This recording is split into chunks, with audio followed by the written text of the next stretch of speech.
Hey guys, tonight we begin with medieval Europe, a time when perfectly normal behaviors were treated as undeniable proof you'd lost your mind.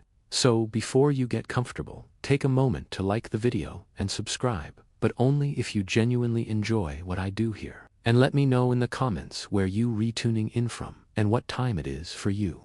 It's always fascinating to see who's joining us from around the world. Now, dim the lights. Maybe turn on a fan for that soft background hum, and let's ease into tonight's journey together. In the Middle Ages, daydreaming wasn't just suspicious. It was practically an invitation for the Inquisition to show up at your doorstep with a bucket of holy water and the energy of a man who hasn't blinked since Tuesday. If your eyes drifted anywhere other than soil, scripture, or unpaid taxes, people assumed you'd mentally wandered into hell's customer service lobby. Picture yourself as a medieval peasant. You've spent the morning breaking rocks, hauling mud, or doing whatever vague backdisting activity counts as a normal Tuesday. Your body is begging for retirement at age 19. Naturally, your brain tries to escape. It slips away just for a moment to imagine eating bread that is mostly gravel, or sleeping past sunrise, or having a second shirt. Congratulations, you have just committed thought crime, because in the medieval worldview, no one simply zones out. If you stared off into space, it meant one of two things. A demon was whispering in your ear. You were whispering back. And trust me, medieval villagers watched for this. These people had nothing else to do.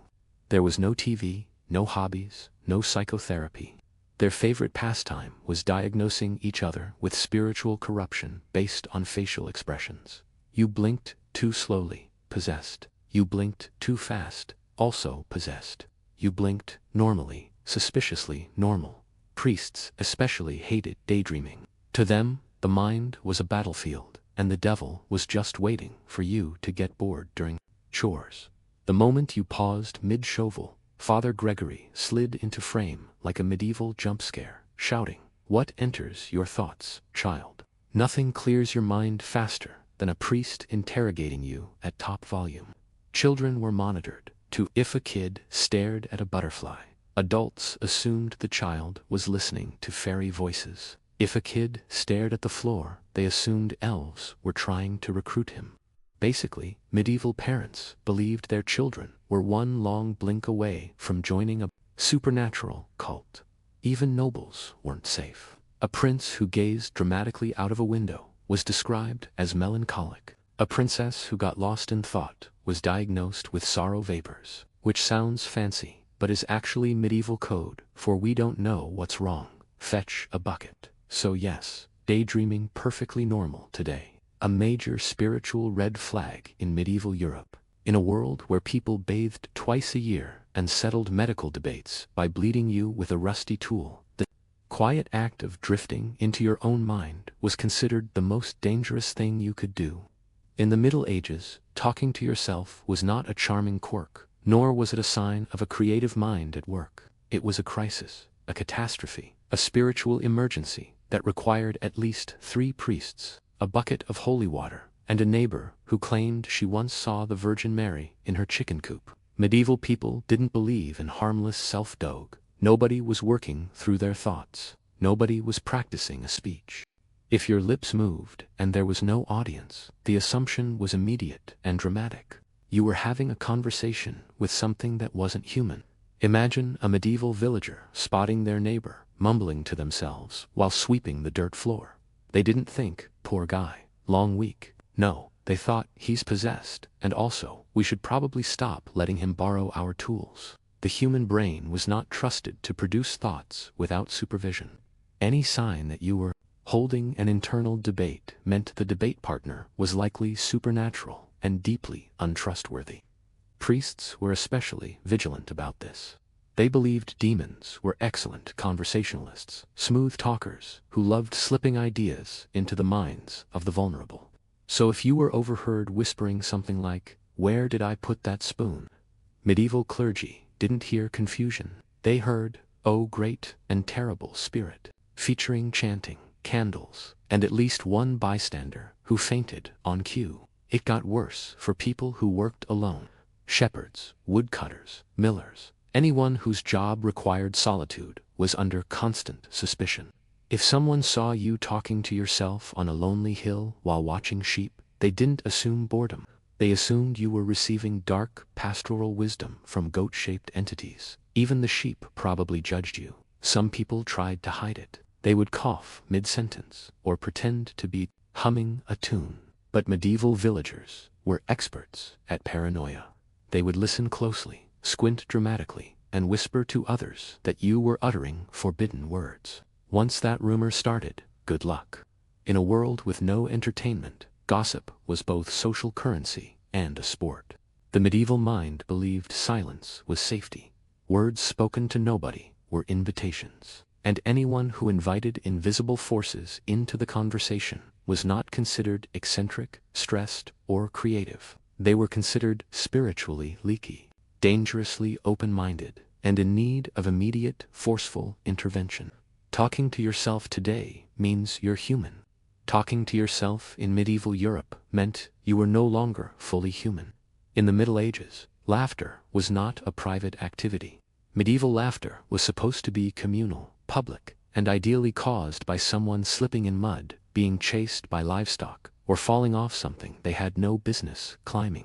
Laughter without spectacle was unimaginable. So if someone laughed alone, without permission, without witnesses, and worst of all, without an obvious reason, villagers reacted as though the person had just sprouted horns. Picture a medieval street, gray, muddy, cold, smelling faintly of animals that definitely should not be indoors. Everyone is tired, everyone is underpaid, and everyone's knees hurt. Then suddenly, from somewhere, you hear a lone laugh, soft to yourself, at something in your own head. Perhaps you remembered a joke someone told you at the alehouse. Perhaps you momentarily imagined a world where your roof didn't leak. Either way, the damage is done. Medieval villagers freeze mid-step, like deer who've just spotted the world's least subtle wolf. To them, laughter wasn't just a sound, it was a symptom. People did not laugh out of joy. Joy was uncommon, unnatural, and frankly suspicious. Medieval Europe was a place where happiness needed justification, preferably a public disaster or a neighbor's misfortune.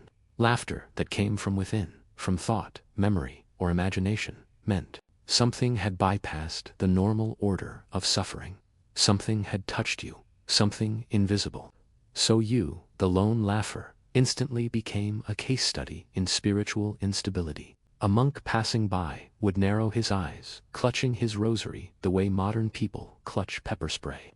A villager might back away slowly, assuming you were communing with unseen spirits who found things funny that regular humans didn't. God forbid it was nighttime.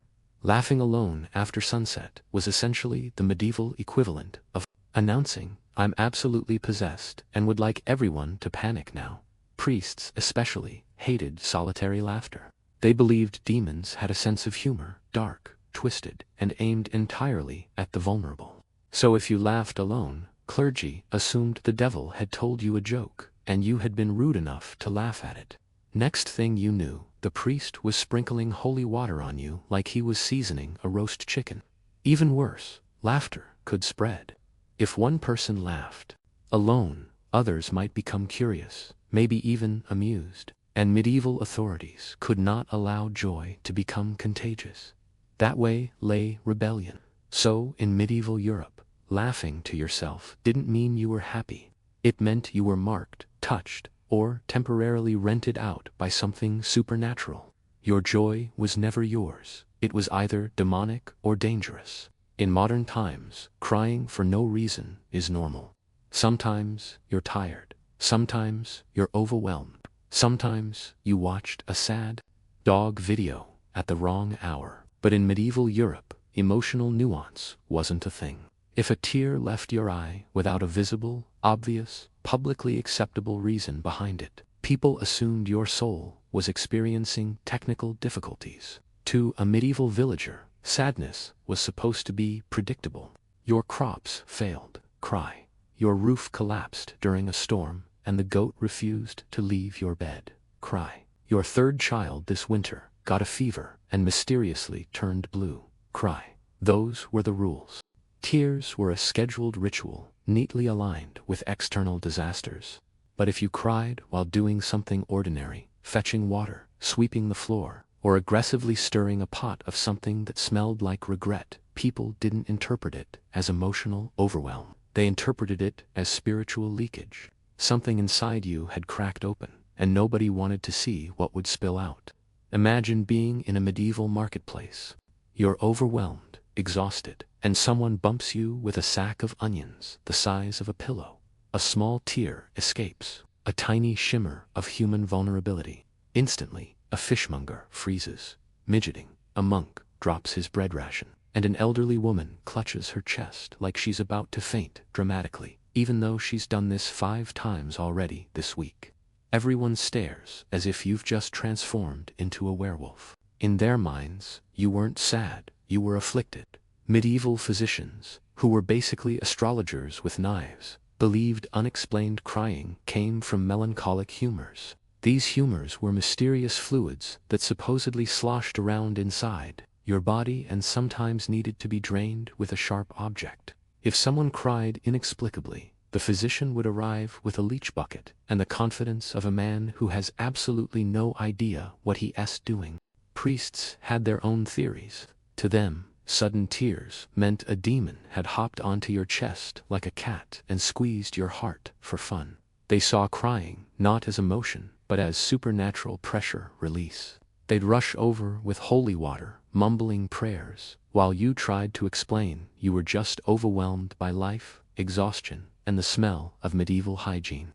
Even family members panicked. If you cried too often, your relatives began to treat you like unstable glacier, fragile, cursed, and always on the brink of publicly embarrassing them. So, yes, crying for no reason wasn't seen as human. It wasn't seen as emotional. It was seen as an indicator that your soul had sprung a leak and the devil was ready to crawl out. In the Middle Ages, privacy was not a concept. It was not a right, a preference, or a mood. Privacy simply did not exist.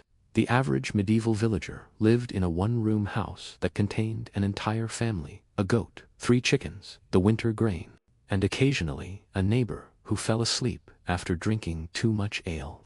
If you wanted alone time, you were either royalty or dead. So if someone expressed even the slightest desire to be alone, just a quiet moment away from the chaos, they weren't seen as introspective. They were seen as deeply suspicious. Wanting privacy meant something was wrong with you. The kind of wrong that made priests sweat. Imagine stepping outside for a breath of fresh air, trying to collect your thoughts after a day of mud, noise, and human proximity. You wander towards the edge of the village, staring at the trees, enjoying the wind. Within minutes, 2 villagers have spotted you, exchanged dramatic glances, and notified the nearest person of authority, who in the medieval world was usually a guy who owned a hat. "What's he doing out there, all alone?" they'd whisper. "Why is he thinking by himself? What does he need privacy for?" The answer in their minds was never peace. It was always dark rituals, soul corruption, or talking to forest spirits, which were somehow worse than demons, because at least demons had manners. Privacy meant secrecy. Secrecy meant danger, and danger meant witchcraft. If you were caught alone too often, people assumed you had wandered off to converse with supernatural beings, and the medieval imagination was creative. The forest was full of creatures, waiting to recruit lonely humans, fairies, spirits, demons, elves. Basically, anyone with magical abilities and no regard for personal boundaries. Even wanting space indoors was suspicious. If you sat in a corner alone, staring at the fire, someone eventually asked if you were feeling touched, not by emotion, by invisible fingers from the beyond. If you closed the door behind you, villagers assumed you were hiding something. If you went for a walk without announcing it, the entire village invented 3 separate conspiracy theories before you returned. The irony, of course, is that privacy might have preserved what little sanity medieval people had left. But in their eyes, solitude wasn't healing. It was risky, dangerous, a sign you might be slipping out of the community's grip and into the waiting hands of whatever creatures lurked in their imagination. Wanting space meant you were different, and in medieval Europe, being different was the first step toward being damned. If there was one thing medieval people feared more than famine, plague, or stepping on something sharp in the dark, it was the idea that someone's sleep schedule didn't align with the ville's collective misery. Sleep, in their eyes, wasn't just rest. It was a spiritual battleground. So, if you slept too much, too little at the wrong time, or looked like you'd enjoyed any part of it, the diagnosis was swift. You were cursed. Imagine a medieval morning. Everyone wakes up at dawn because the rooster screams aggressively into everyone's windowless homes like he's personally offended by their existence. The entire village rises with the sun, begrudgingly dragging themselves out of straw beds that feel like sleeping on regret. But then there's you. You oversleep for once in your bleak, exhausting life. And suddenly, you're the talk of the village. He slept past sunrise, past sunrise, past sunrise. A collective gasp. Someone nearly faints. Sleeping too much meant demons had cradled you through the night. Not kindly, more like possessively. Medieval doctors wrote confidently and incorrectly that long sleep allowed dark spirits to sit upon the lungs, which sounds dramatic, but was probably just snoring. People believed demons loved latching on to the lazy, and nothing screamed lazy like getting 8 full hours. On the other hand, insomnia was even worse. If you woke up in the night, couldn't sleep, or spent too much time staring at the ceiling, imagining a better life, everyone assumed something had woken you and that something was not friendly. Medieval folklore is full of creatures that visited you in your sleep. Night hags, demons, elves, spirits, and relatives you owed money. If someone heard you pacing at night, they didn't think, "Poor guy can't sleep." They thought he's being tormented by demons trying to drag him out of bed. A restless night was interpreted as spiritual warfare, not anxiety about crop failure or the fact that you share a room with 10 other people and a goat with insomnia. Deviation from the normal sleep pattern, aka collapse at sundown, wake at dawn, repeat until death, was terrifying to them. They believed a person's sleep reflected their soul. Too much sleep meant corruption. Too little sleep meant the forces of darkness were nibbling at your consciousness like medieval rats at grain bags. So whether you slept deeply, slept poorly, or simply wanted a nap, medieval people saw you the same way. Spiritually compromised, suspiciously misaligned with the natural order, and possibly halfway to becoming a wandering ghost. Sleep wasn't restorative. Sleep was a liability. In medieval Europe, happiness wasn't a natural human emotion. It was an anomaly, an unexpected glitch in the system that immediately triggered concern, suspicion, and at least one prayer whispered under someone's breath. The average medieval person lived under a consistent cloud of hunger, cold, taxes, and the unsettling knowledge that death could be hiding behind any random puddle. So, if you smiled without a visible cause, people didn't think he's in a good mood today. They thought something has gone terribly, unnaturally wrong.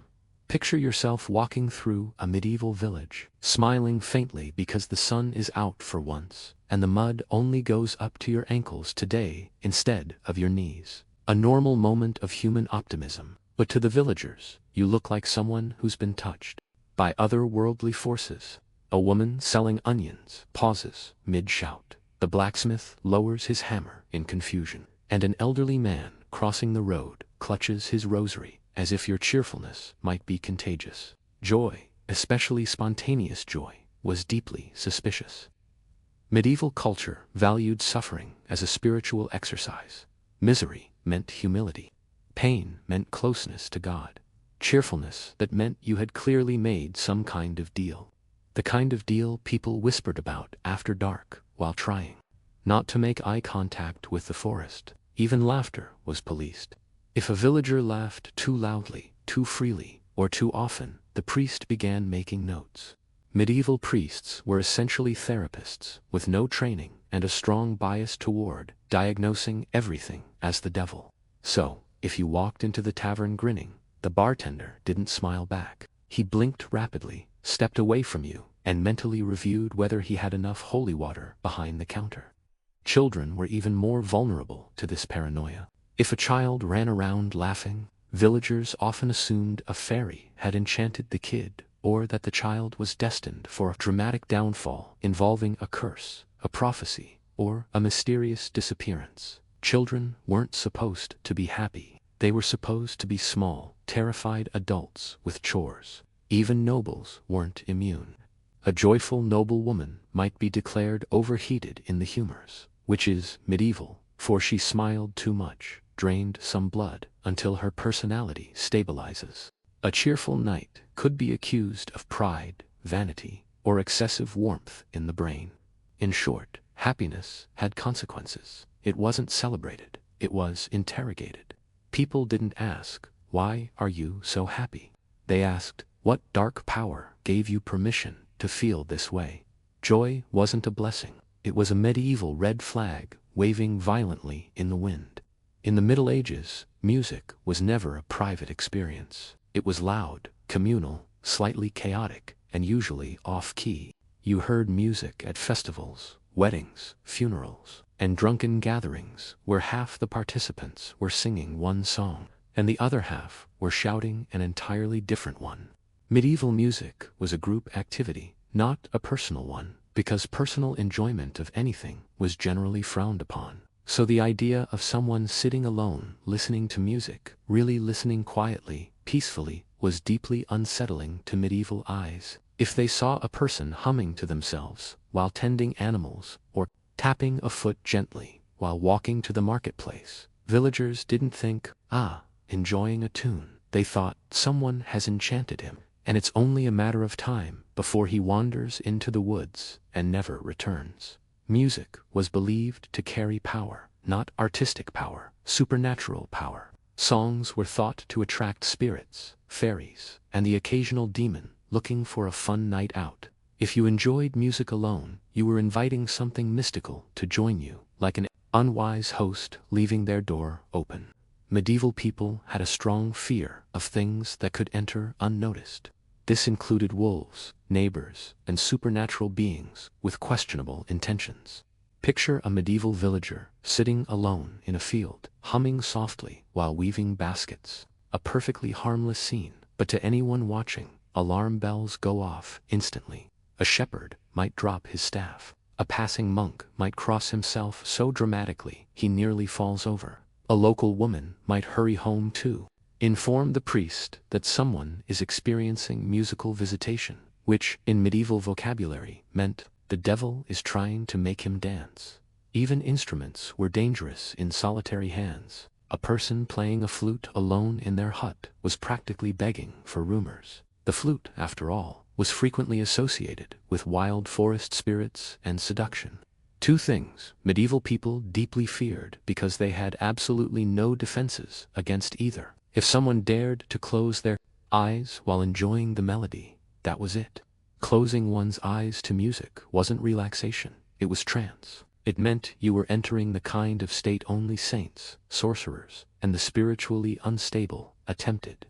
A villager, caught with shut eyes and a pleasant expression, was halfway to an exorcism. In short, music was fine, but only if enjoyed loudly, badly, and with as many witnesses as possible. Anything else suggested enchantment, corruption, or impending doom, because in medieval Europe, harmony didn't soothe the soul, it summoned suspicion. In the Middle Ages, nighttime wasn't just the part of the day when it's dark. It was a full spiritual hazard zone. After sunset, villages transformed into ominous sets from a horror film directed by someone who hated humanity. The darkness belonged to ghosts, demons, wandering spirits, witches, wolves, and whatever else people invented to make themselves feel even worse about their lives. So, if someone was caught walking outside at night voluntarily, they weren't just suspicious. They were practically volunteering to join the local supernatural population. Imagine a medieval villager stepping outside for a late-night walk, maybe to clear their head after a long day of agricultural suffering. They push open the wooden door, take a single step into the darkness, and instantly, Every curtain in every nearby hut twitches, eyes peer out like owls, whispers slither across the street. And somewhere a dog growls, because it too knows something unholy is occurring. No sane person would willingly go outside after dark. Only two kinds of beings did that: lunatics and creatures with glowing eyes. The medieval world believed that the veil between the living and the dead grew thin at night. Spirits roamed freely, demons prowled, and fairies dragged unsuspecting humans into their strange night parades. So, if you were spotted wandering alone, villagers assumed you were either communing with those forces or being lured by them. The idea that you might just enjoy silence or need a break from your own household was never considered. A monk catching you outside at night might genuinely believe that you'd been seduced by a demon. Not metaphorically seduced, literally seduced, possibly in a field. Night demons were believed to be extremely charismatic, and medieval villagers were convinced that even the most Avaragal-looking farmer could be kidnapped by one if he so much as stepped outside for air. Even your own family would panic. If you slipped out after dark, they didn't assume you went for a thoughtful stroll. They assumed you had been possessed, enchanted, cursed, bewitched, or temporarily kidnapped by forces unknown. And when you returned home, your loved ones would question you the same way modern police question suspects. Gently at first, then aggressively, then with holy water. If you claimed you just needed to think, medieval people would blink slowly and respond, "No one thinks at night." That's when the thinking creatures roam. Night was for hiding indoors, praying quietly, and pretending you weren't afraid. Anyone wandering outside was clearly at the mercy of something unnatural. In the medieval world, reading was not a hobby. It wasn't relaxing, it wasn't admirable, and it certainly wasn't encouraged. Reading, in the eyes of most medieval villages, was something that only three types of people engaged in: priests, scribes, and unfortunate children locked in monasteries. If you, a normal person, picked up a book and started reading for pleasure, that was basically the psychological equivalent of spontaneously growing horns. Books themselves were already suspicious. They were expensive, rare, and written in Latin, the official language of people who didn't want you to understand anything. A book wasn't something you casually owned. It was something you inherited after 4 generations of monks died in the same monastery, leaving behind exactly one dusty manuscript about turnip farming or the moral dangers of smiling too much. So when someone in a medieval village developed an appetite for reading, people paid attention. Curious attention, alarmed attention. The kind of attention normally reserved for strange lights in the forest or livestock giving birth to something with extra legs. Imagine a medieval peasant sitting outside with a book. Immediately, neighbors begin to gather at a safe distance, whispering as if they've just spotted a rare demon in its natural habitat. What is he doing? He's staring at symbols. Is he trying to summon something? It looks like words. Oh God, he's a thinker. The more you read, the worse it got. If you were seen turning pages too quickly, villagers assumed you were absorbing dangerous knowledge. Knowledge that might lead to questions. Questions were the greatest threat to medieval society. Because if one person questioned anything, soon neighbors might start wondering why all their taxes go to a local baron who has worked a day in his life. Priests, surprisingly, were not fans of amateur readers either. Yes, they read constantly, but that was different. They read approved things, things with saints and plagues and dire warnings. If you, a layperson, picked up a manuscript that wasn't religious, the priest's eyes would narrow into slits. You might hear him mutter something like, "The devil enters through literacy," while gripping his rosary harder than necessary. Women reading was even worse. A woman who read too much was mysterious, unpredictable, and almost certainly dangerous. She might learn something, she might think something, she might, heaven forbid, realize how terrible men's hygiene truly was and revolt. Reading privately, frequently, or joyfully marked you as mentally unstable, or worse, intellectually curious. In the medieval mind, there was no real difference. In medieval Europe, Choosing to drink water was one of the clearest possible signs that something was mentally wrong with you. Not metaphorically wrong, literally, medically, spiritually, cosmically wrong. Water was seen as a last resort, the beverage equivalent of scraping mold off old bread and pretending it was seasoning. So if you willingly reached for a cup of plain, unboiled, untreated, suspiciously cloudy medieval water, the village didn't worry for you, they worried about you. The medieval world was built on beer. Weak beer, strong beer, expensive beer, questionable beer, that tasted vaguely like hay, didn't matter. Beer was hydration. Beer was tradition. Beer was survival. Beer was the medieval version of a multivitamin. You took it because everything else would kill you. Water, on the other hand, was a microbial carnival. It flowed through villages, picking up disease like a collectible hobby, and somehow always smelled faintly of livestock, even when no livestock were involved. So, imagine this. You're working in a field on a hot day, sweating out what little joy you have left.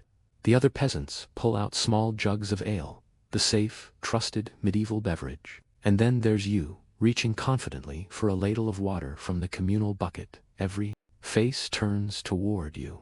A man drops his hoe. A woman gasps so loudly her own chicken runs away. A child stares like he's watching someone attempt sorcery with the wrong ingredients. To them, no sane person chose water. Choosing water meant you either misunderstood basic survival or you were actively trying to die. And medieval people who saw death daily but still had an impressive talent for overreacting immediately assumed you needed intervention. Your friends might gently pull your hand away from the bucket. Your family might insist you lie down and rest your humors. Old women would murmur that your brain must have boiled in the sun. Someone would fetch a priest just in case the devil had convinced you to sabotage your own hydration. Priests weren't much calmer. They believed demons sometimes urged people to harm themselves subtly, and nothing was more subtle or suicidal than choosing medieval water over medieval beer. A priest witnessing such a scene might immediately sprinkle you with holy water. Ironically, water they would never drink, and pray loudly to drown out the gossip forming around you.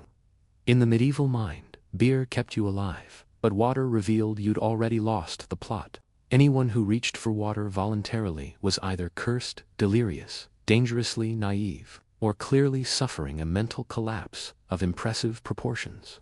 Drinking water wasn't refreshing, it was alarming. In medieval Europe, being kind to animals wasn't considered sweet or compassionate. It wasn't seen as a sign of a gentle soul or a future veterinarian. A job that did not exist unless you count guy who guesses what's wrong with your cow. No. Kindness toward animals was one of the fastest ways to earn the label of witch, heretic, or person who definitely has a pact with something that lives in the woods. Animals in the medieval world weren't pets. They were tools, food sources, or background noise. Cats existed to kill mice. Dogs existed to bark at things. And chickens existed to scream at dawn like small, feathered alarms. So when someone treated an animal with unusual affection, stroking its fur, speaking to it softly, feeding it scraps from their own meager meal, villagers did not interpret this as empathy. They interpreted it as sorcery. Imagine someone feeding a stray cat, a normal, harmless act today. But in a medieval village, a cat accepting food from your hand was basically a supernatural contract. People would freeze mid-step, they'd whisper, they'd point. Cats were already considered suspicious because they acted like they understood too much and respected too little. If a cat trusted you, that meant something dark was guiding it. No animal with sense would willingly get close to a human in medieval Europe unless coaxed by magic. Dogs weren't much better.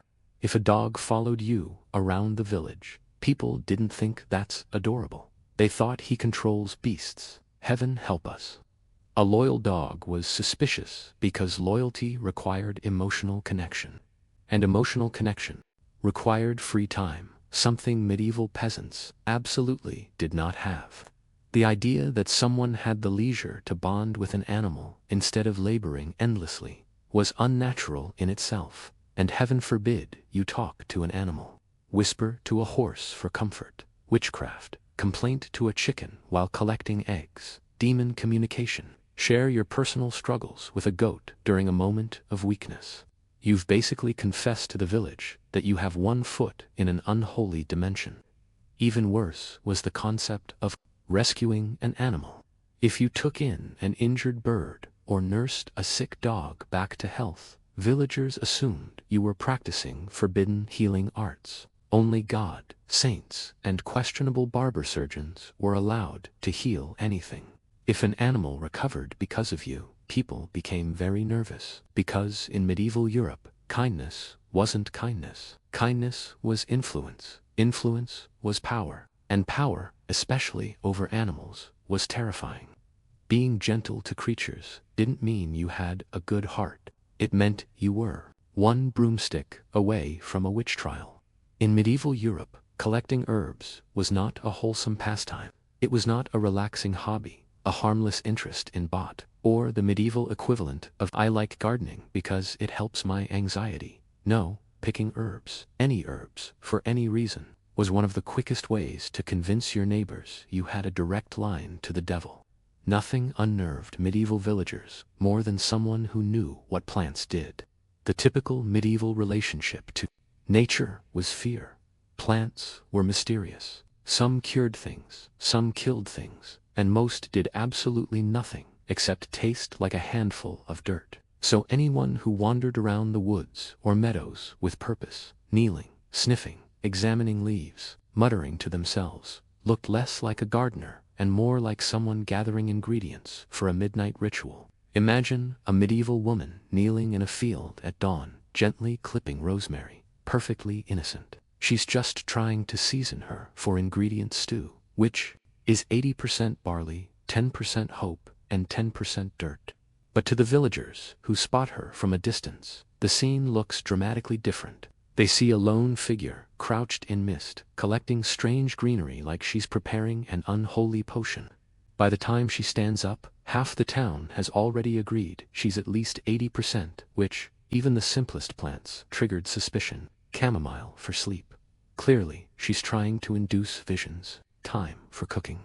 Obviously, she's crafting a spell too. Weaken a rival. Peppermint for stomach aches. A healing potion. Illegal unless performed by someone with a vague title like local healer, barber surgeon, or elderly woman who once saw a miracle but might have been hallucinating.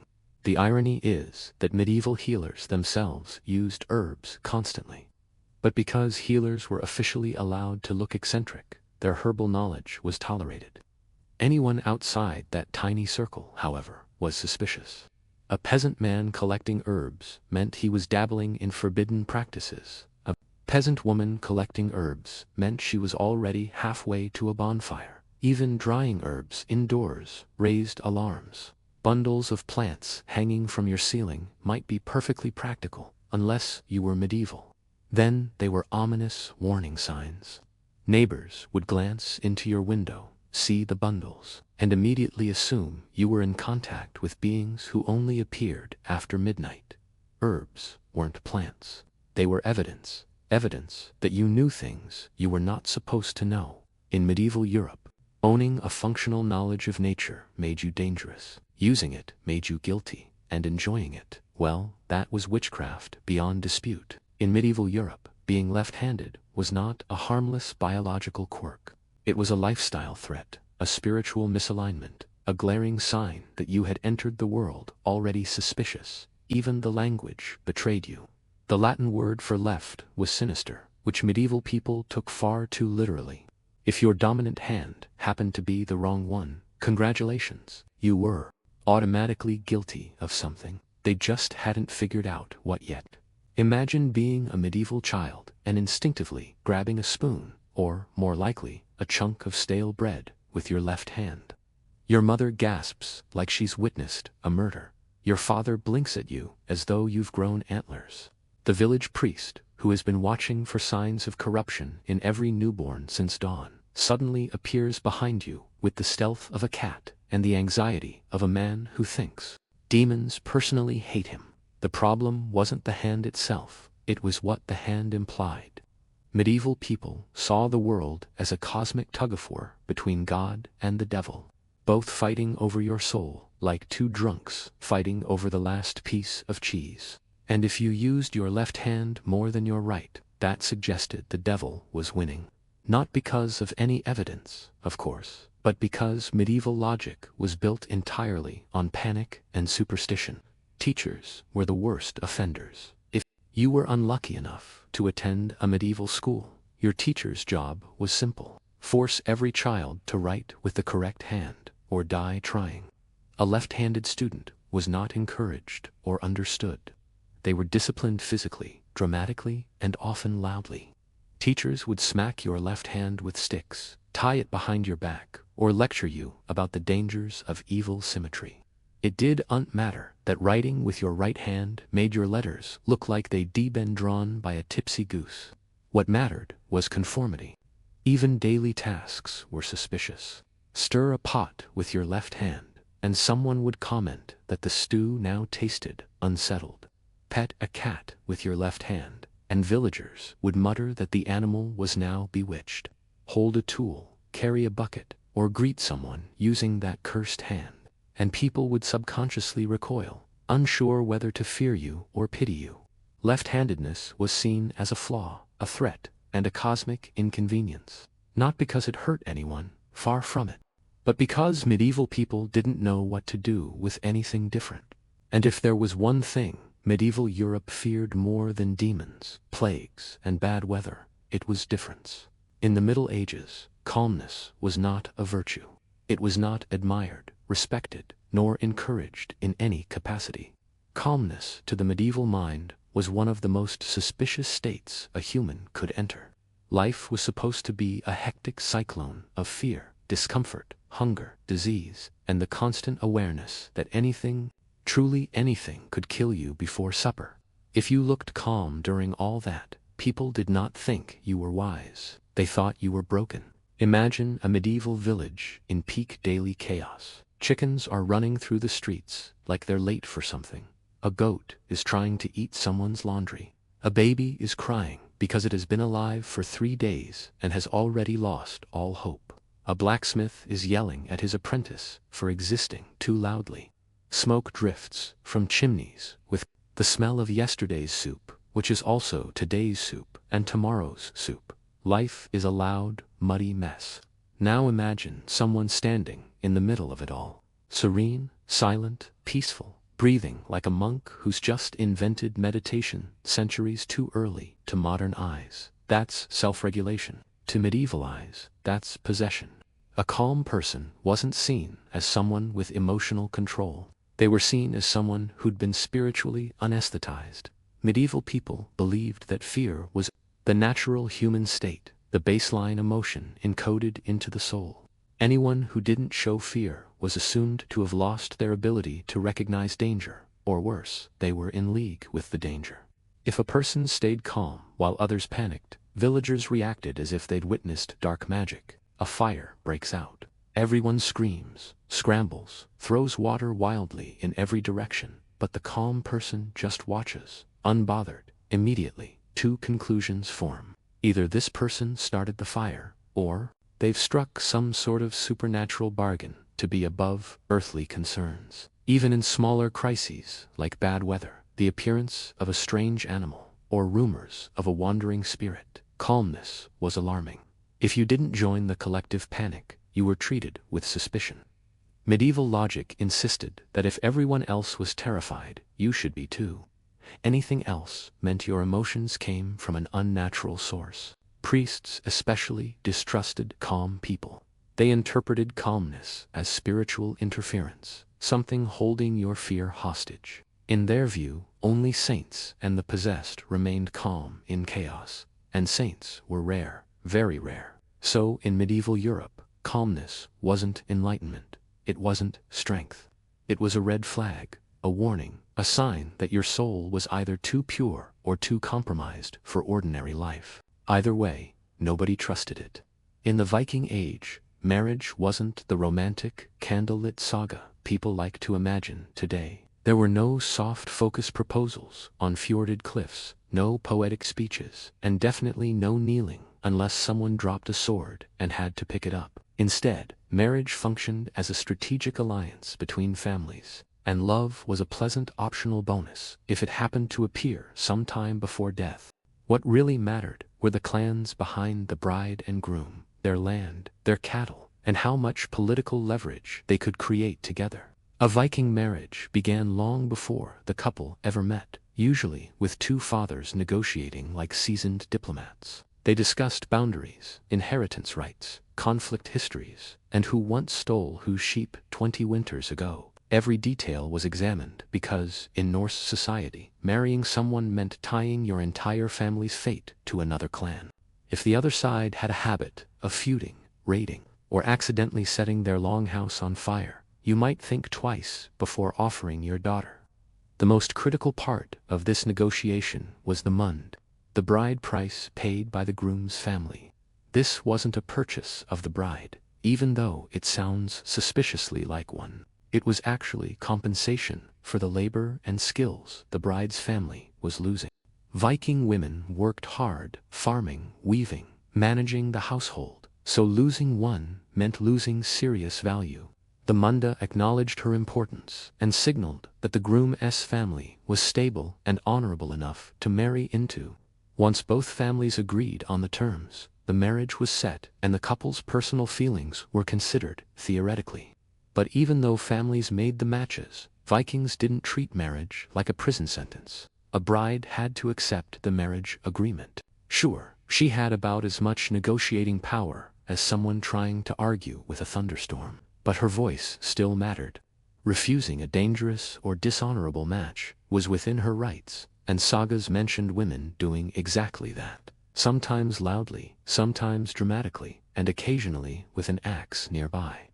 By the time the agreement was sealed, the marriage wasn't just about two people. It was a legally binding alliance. Families became allies, blood feuds could end, trade routes could open, and two clans who disliked each other yesterday might suddenly pretend to be best friends because now they were in-laws. That was Viking marriage, not a fairy tale, but a political contract written in honor, obligation, and the occasional passive-aggressive glance across the settlement.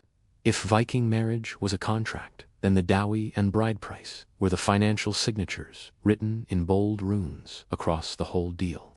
These weren't symbolic gifts or polite gestures. They were cold, practical assets meant to protect the bride, safeguard her future, and ensure that neither family behaved like fools once the wedding ale ran out. First, let's talk about the fear, the dowry. This was the property the bride's family sent with her. Clothes, jewelry, livestock, loom weights, household keys, sometimes even land rights. But make no mistake, this wasn't a gift to the groom. This was her wealth, and she kept full legal claim over it. Imagine walking into marriage today with your own personal treasure chest that your husband could untouch without risking public humiliation and maybe a duel. That was the Viking dowry. Then there was the munda, the bride price paid by the groom's family. To modern ears, it sounds suspiciously like buying a wife on discount. But in Viking culture, it worked differently. The mund proved the groom's family was serious, honorable, and financially stable enough to enter the alliance. If a man couldn't afford it, the marriage simply didn't happen. Viking women may not have chosen their husbands directly, but destiny tended to avoid pairing them with bankrupt fools. Now, here's where it gets interesting. All of this property ultimately protected the woman, not the man. The dowry went with her into marriage, and the bride price became part of her security and her children's inheritance. If her husband acted dishonorably, say by cheating, failing to provide, or picking a fight with her family like an absolute amateur, she had leverage, legal leverage, economic leverage, the kind of leverage that made even the boldest warrior consider his life choices. And Viking men knew this. A woman entering marriage carried her keys, literal iron keys, as a symbol that she controlled the household's stored wealth. She managed the food supply, the valuables, the weaving income, and the domestic authority. If her husband died or vanished on a poorly planned raid, which happened more often than families like to admit. Her dowry and bride price ensured she wasn't left destitute. So, while Viking society was undeniably patriarchal, marriage economics revealed a quiet truth. Viking women were far from powerless. Their wealth moved with them, their rights were protected, and if their husbands ever stepped out of line, well, that's when things got even more entertaining. But we'll get to that. Before a Viking marriage contract became official, there was something resembling courtship, although calling it that might be generous. Vikings did not date the way modern people do. There were no long walks on the beach, no awkward dinners, no texting back after 3 days. Instead, there was a strange blend of family negotiation, subtle signals, public reputation, and the occasional heroic act that involved slaying something large and unpleasant. For most Viking couples, the match was arranged between families, but that doesn't mean attraction or personal preference didn't exist. It just operated quietly like a nervous squirrel. A young man might show interest by helping a woman's father with work, or by boasting of his strength and skills during gatherings. A young woman, in turn, might drop hints through behavior, offering a man a drink, first sitting beside him at feasts, or demonstrating that she could run a household efficiently, because nothing says romance like showing off your butter-churning superiority. Still, arranged didn't mean forced. A woman could object to a match, and in saga literature, they often did, sometimes calmly, sometimes explosively. If a suitor had a reputation for being violent, incompetent, dishonorable, or simply smelled like he hadn't bathed since the last blood moon, she could reject him. A wise family listened because ignoring a strong-willed Viking woman was a great way to end up with an axe-related disagreement. Men also had to prove themselves. Wealth mattered, honor mattered, and so did connections. A man who lacked land or cattle wasn't seen as wield more power in this process than in many later European cultures. A Viking woman could initiate divorce, execute it publicly, and walk away with her property and dignity intact, sometimes more intact than her husband's pride. The most common way for a woman to request divorce was surprisingly practical. She simply declared it, not privately. Oh no, Vikings didn't do things quietly. To make it official, a woman had to speak her decision in front of witnesses at key locations in the household, often at the front and rear doors. This was the Norse equivalent of posting a breakup announcement on every social platform in one day, and she didn't need dramatic reasons. Viking law allowed divorce for multiple causes, including abuse or violence, which was taken seriously. Failure to provide. If a husband couldn't supply clothing or food, he wasn't fulfilling his end of the contract. Infidelity, which counted as breaking the marriage oath. Insulting her family, a surprisingly common cause in the sagas. Lack of interest in the marriage bed, politely described in legal texts with admirable vagueness. Women could also divorce widowed men who proved too incompatible, too old, or too fond of starting unnecessary feuds. The law didn't force a woman to stay trapped in a politically inconvenient marriage. Her clan's honor mattered more. Once divorced, the woman reclaimed her dowry, her personal wealth, and any property agreed upon in the marriage contract. If she brought land into the marriage, she kept it. If she managed the household well and increased the farm's value, she gained credit for that, too. The husband wasn't stripped of everything, but he definitely felt the social sting. A divorced man had to work hard to repair his reputation and find another family willing to marry into his track record. Some sagas even describe women divorcing men on the spot in the middle of an argument during feasts or after discovering something they did like, such as a secret lover, a broken oath, or a husband behaving like a helpless child instead of a responsible adult. And yes, there are those legendary cases where a woman challenged her former husband to a duel over slander. Divorce Court, Viking Edition. What made all this possible was simple. Viking marriage was a contract, and contracts could end. Women weren't property, they were partners. And if a husband proved unworthy, Viking law didn't just allow her to leave. It practically held the door open. If divorce gave Viking women surprising power, Widowhood took that power and handed them the entire longhouse with a bow on top.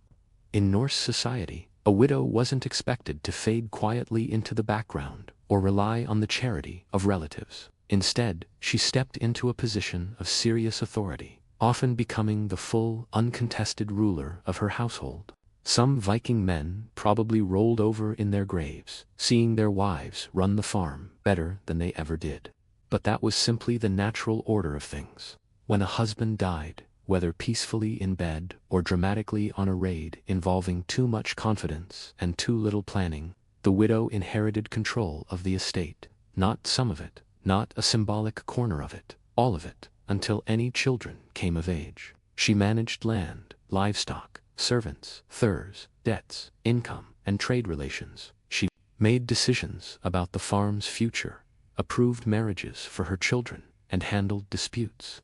If a neighbor tried to take advantage of her grief, they often discovered that Viking widows grieved quickly and negotiated aggressively. The sagas are full of widows who became political powerhouses. Some controlled significant wealth, some managed fleets, some arranged marriages that shaped the destiny of entire clans, and others, in true Viking fashion, remarried swiftly, not because they were desperate, but because remarriage served strategic purposes. A widow could bring her late husband's estate into a new alliance, strengthening her family's position. And here's the twist. Widows had full freedom to choose their next husband. Families still advised and negotiated, of course, but a widow's opinion suddenly mattered a great deal more than it did the first time around. After all, she was older, wealthier, and far more experienced in the political game of survival. A man courting a widow had to impress her, respect her, and not embarrass himself. The power dynamic was entirely different, and sometimes men competed fiercely for a widow's hand, especially if her land was fertile or her cattle plentiful. But widowhood wasn't just about power and remarriage. It also came with social respect. People recognized the emotional weight of losing a spouse, especially in a world where life was short and dangerous. A widow who protected her children, maintained her land, and upheld her husband's honor was admired and sometimes feared for her strength. In many ways, widowhood offered Viking women a rare thing: autonomy. They were no longer daughters or wives. They were heads of households. They could choose peace, marriage, independence, or ambition, and the law supported them. And with all this authority came another question. How were children raised in this world of alliances, honor, and strategic marriages? That's where we head next. In Viking society, children weren't raised simply to survive long winters, dodge the occasional stray axe, and grow impressive braids. Although those skills were definitely useful, they were raised with one major purpose in mind: to continue the family line and strengthen alliances through future marriages. From the moment a child took their first breath inside a smoky long house, their life was interwoven with clan strategies, inheritance plans, and the never-ending chess match of kinship politics. Boys and girls alike grew up surrounded by the rhythms of farm life, the tales of old heroes, and the clear expectations of who they were meant to become. Viking parents did not sugarcoat reality. They didn't hide difficult topics behind "when you're older" speeches. They told their children exactly how honor worked, how alliances were made, and why insulting the wrong person could lead to very unfortunate consequences involving swords. Children learned early that reputation was currency. Girls were taught household management, textile production, healing skills, and the subtle art of social diplomacy, essential tools for future wives who might one day hold the keys to an entire estate. A girl who could organize a feast, settle an argument, and manage winter stores without accidentally starving. The sheep was considered highly marriageable. Mothers absolutely passed down their knowledge. Daughters learned by watching, listening, and doing. Boys, meanwhile, were prepared for their own roles: learning, farming, trading, combat, and public negotiation. But despite what modern stereotypes imagine, Viking fathers didn't raise miniature raiders who did nothing but swing axes and shout. Boys were trained to be responsible landowners, trustworthy partners, and dependable allies. A young man who picked fights or acted foolishly threatened the whole family's reputation. Not a great way to attract future in-laws. When it came to inheritance, Viking law was surprisingly balanced. Sons received shares of land and wealth, but daughters also inherited property and movable goods. A daughter's inheritance often formed part of her dowry, ensuring she entered marriage with real power. If both parents died, the family council, usually uncles, aunts, or grandparents, stepped in, but the estate remained tied to the children. Preparing children for marriage wasn't about romance, it was about legacy. Parents sought matches that would strengthen trade routes, settle feuds, or expand influence. But children weren't voiceless pieces in the game. Their preferences mattered. Not always enough to override politics, but enough to shape negotiations. And so Viking society kept turning. Children grew, families planned, alliances formed, and marriages tied clan networks into vast webs of obligation and opportunity. Through it all, love sometimes blossomed, sometimes didn't, but the legacy endured. The Medici court was a masterpiece, a glittering stage set where every fresco, every velvet curtain, every polished marble floor was part of a carefully curated illusion. Florence adored beauty, and the Medici understood beauty better than anyone. They weaponized it behind those radiant Renaissance surfaces. The court wasn't a peaceful haven of philosophers and painters sipping wine while discussing Plato. No, it was a pressure cooker of ambition, seduction, and political maneuvering disguised as polite conversation. Anyone entering Palazzo Medici or later Palazzo Veo could feel it immediately, the tension woven into the tapestries. Couriers bowed deeply, smiled warmly, and lied effortlessly. A compliment could be sincere, or it could be the first step in a trap. A friendly invitation to supper might lead to a new alliance or a new scandal. Every gesture carried weight.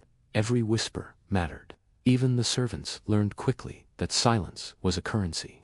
At the center of this glittering world stood the Medici themselves. Powerful bankers turned de facto rulers, a family rich enough to buy loyalty and dangerous enough to demand it.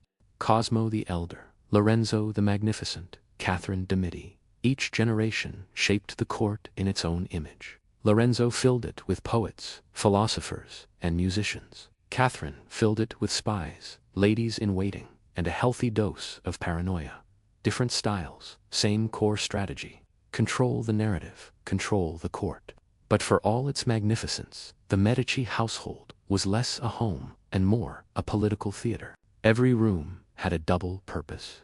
Reception halls hosted diplomatic gatherings by day and quiet conspiracies by night. Private chambers witnessed tender romances, bitter arguments, and secret affairs that could shift the balance of power. Even the gardens, lush, fragrant, peaceful, served as meeting grounds for whispered promises and forbidden rendezvous. Elegance was expected, restraint was required. But beneath the silks, brocades, and carefully crafted smiles lived human desires, jealousy, longing, fear, ambition. And in the Medici court, those desires had consequences. A careless flirtation could spark a feud. A hidden affair could destroy a marriage, a fortune, or a family's standing. Yet these same scandals could also elevate the clever, the ones who navigated passion and politics with equal finesse. The Medici court was a jewel of Renaissance Italy. Glittering, beautiful, sophisticated, but like every jewel, it had sharp edges, and many who reached for it found themselves bleeding. Life as a courtier in the Medici world looked glamorous from the outside. Silk robes, glittering banquetes, poetry recital, private masks, and strolls through perfumed gardens made everything appear luxurious. But beneath the elegance lay a brutal truth. The Medici court was a battlefield, and every courtier was both soldier and target. Social survival required more than charm. It demanded strategy, self-control, and a smile sharp enough to cut marble. To thrive in this world, a courtier had to master the art of calculated behavior. Silence was sometimes safer than speaking. Speaking was sometimes safer than silence. One wrong phrase uttered during a feast could ruin a reputation faster than spilled wine on silk.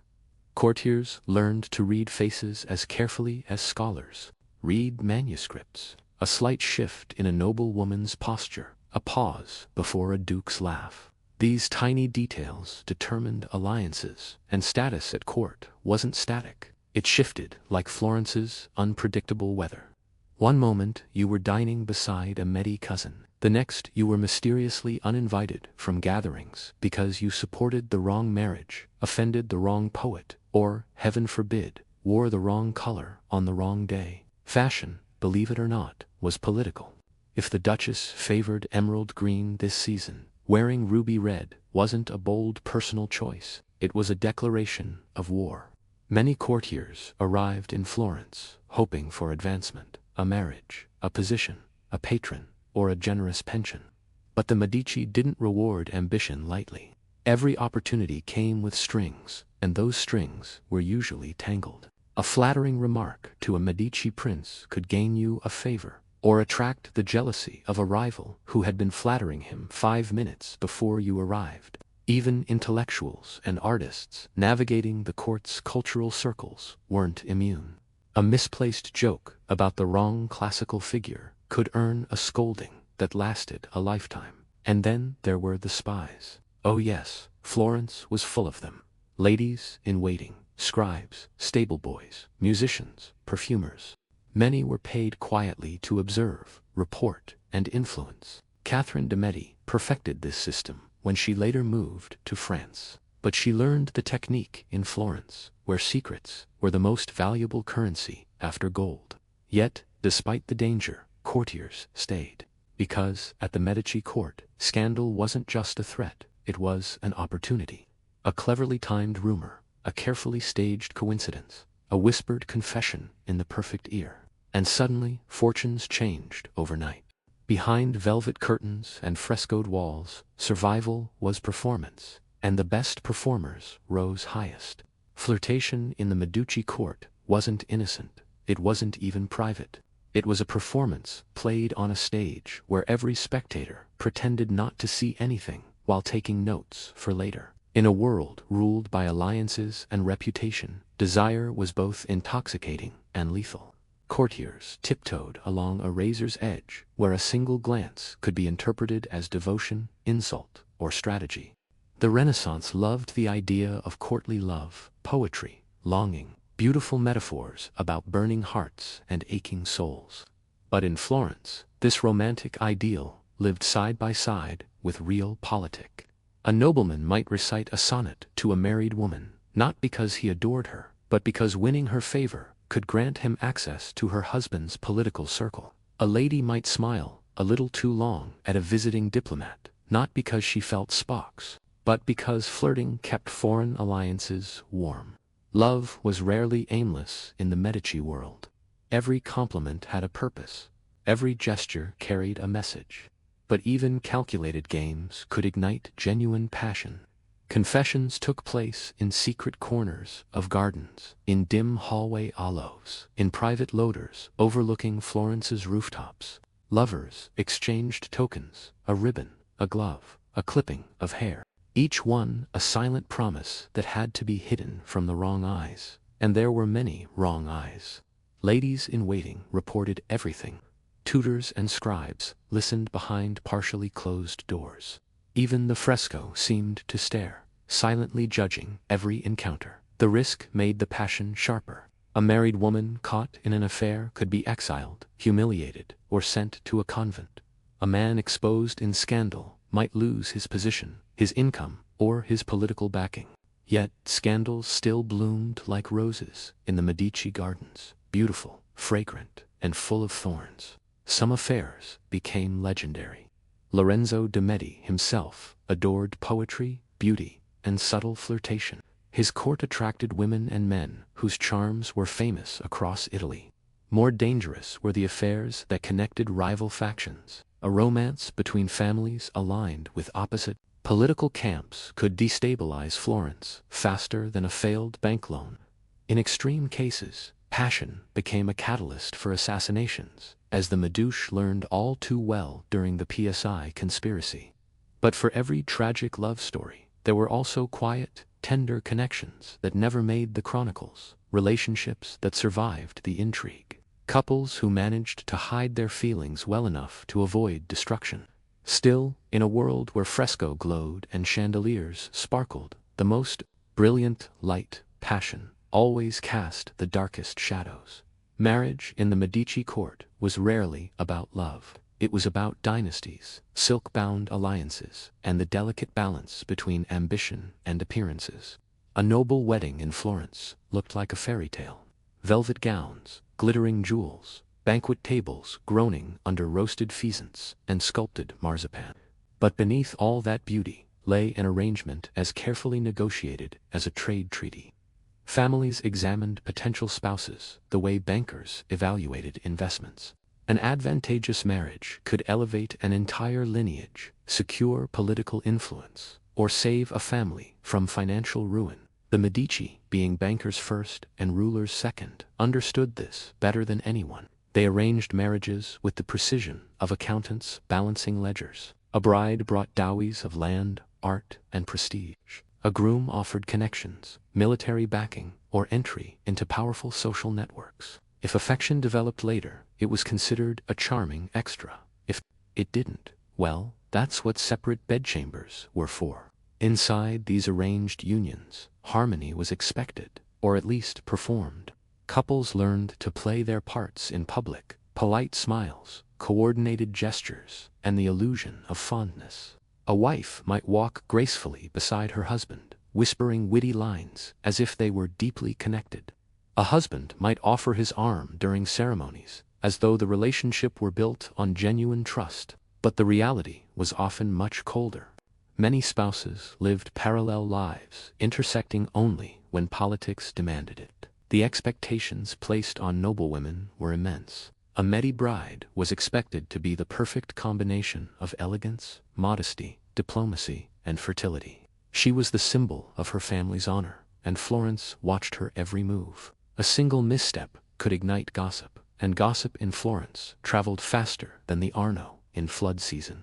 But even within these constraints, women wielded quiet power. A clever wife could influence her husband's alliances, shape court opinion, and protect her children's futures with a single whispered suggestion. Men weren't free from scrutiny either. A husband's reputation depended on his ability to maintain stability. If he humiliated his wife publicly, neglected her, or allowed scandal to enter their household, the court judged him just as harshly. After all, a man who could not manage his own household was unlikely to manage political crisis. Marriage in the Medici world was a partnership, sometimes cold, sometimes warm, occasionally brilliant, but always strategic. And when the illusion cracked, the consequences rippled through Florence like shockwaves. Because in this court, a broken marriage didn't just break hearts, it broke alliances, and that was far more dangerous. In the Medici court, infidelity wasn't just a lapse in judgment. It was a political event. A whispered rumor of a mistress, a secret lover, or a forbidden liaison could ripple through Florence with the force of an earthquake. Affairs weren't merely romantic diversions. They were strategic hazards, weapons, opportunities, or catastrophes waiting to unfold. And in this world of silks and secrets, everyone pretended to be shocked by scandal while quietly enjoying every decadent detail. Let's start with the men.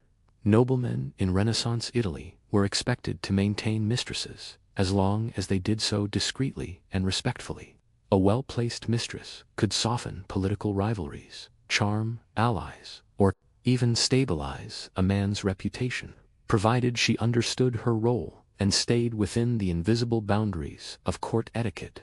But if she grew too bold, if she sought influence beyond her station, or if she dared to insult a noble wife, the situation turned explosive. Affairs could lead to duels, feuds, and broken alliances. The wrong mistress could ruin an entire family.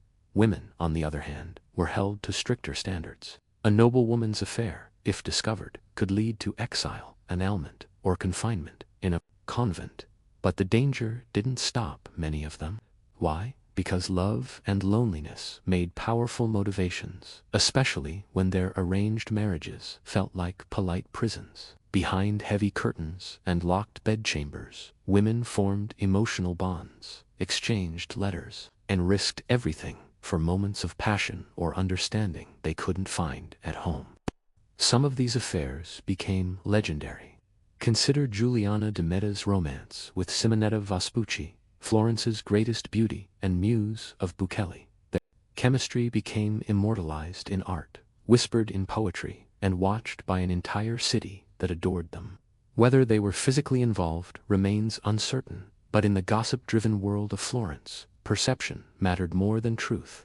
Others were far more dangerous. A noblewoman entangled with a rival family's son could accidentally trigger political chaos. A courtier caught seducing a Medi relation might end up disappearing quietly, swept aside like dust beneath a velvet rug. And then there were affairs. Born from ambition, calculated seductions used to obtain secrets, influence decisions, or manipulate powerful men. These were the deadliest of all, because they blurred the line between romance and espionage. Yet irony ruled the Medici court. The same society that condemned infidelity also delighted in it. Affairs sold stories. Stories created leverage. Leverage determines survival. And in Florence, survival was the true currency of love. In the Medici court, scandal wasn't an accident. It was an instrument, a blade sharpened by whispers, carried through corridors, and delivered with a smile. Florence thrived on gossip. The city was small enough that secrets traveled quickly and powerful enough that those same secrets could ruin a life before the church bells finished ringing. Inside Medici palaces, a single rumor could topple a favorite, wound a marriage, or tilt the balance of political power, and everyone knew it. Rumors often began innocently enough. A servant noticed a nobleman slipping into a lady's chambers after dusk. A musician saw two lovers exchanging glances during a banquet. A diplomat overheard a hushed argument behind a tapestry. Within hours, the story evolved into something grander, darker, and far more entertaining. By the next morning, Florence could debate the scandal as if it were a public spectacle, and in a way, it was. The Medici court was a theater, and scandal supplied the scripts. Political rivals weaponized gossip with surgical precision. If a noblewoman was rising too fast in influence, someone might suddenly discover that she had a secret admirer. If a courtier got too close to a Medici prince, whispers about financial misdeeds might magically appear. Scandal wasn't about truth, it was about utility. The more damaging the rumor, the more valuable it became. Yet, some scandals exploded beyond anyone's control. Take, for instance, the Patsy conspiracy.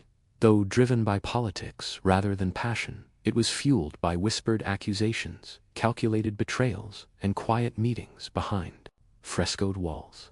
Every participant believed they were playing a subtle game until daggers flashed inside the cathedral. Florence learned that rumors once unleashed could trigger anything from romantic embarrassment to outright assassination. Other scandals were softer, but no less destructive. The story of a Medi heir captivated by a married noblewoman could spark feuds between families. A rumored affair between a lady-in-waiting and a foreign ambassador could compromise diplomatic negotiations.